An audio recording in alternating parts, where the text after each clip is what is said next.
Ang mga mabibilis at matatapang na balita ay ihahatid sa inyo ng Santiago Short News. Susunod na sa News PH. Mas malaking diskusyon at mas malawak na pag-aantabay sa bansa. HBC Multimedia News, ang inyong news authority ng Pilipino.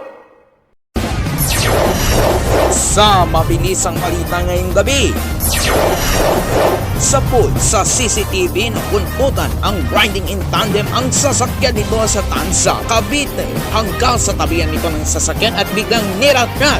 Ang sakay nito, isang barangay kagawan.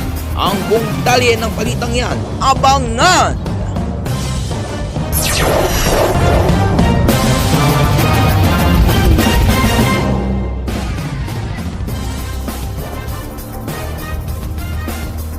Magandang gabi po, ngayon ay ika-19 ng May taong 2025 na itra ang mga mabibilis at matatapang na balita na yung gabi. Proklamasyon ngayon ng mga nanalong party sa kamera, ngunit dalawa sa kanila ang hindi mo na pinroklama ng COMELEC dahil sa nakabimbing petisyon laban sa kanila.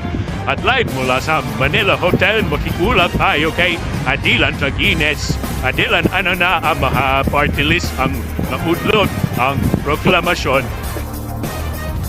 Cesar Duterte Youth at Bagong Henerasyon Party List ay ang hindi mo na mapoproklamang party list sa ngayon dahil sa nakabinbin nitong petisyon laban sa kanila.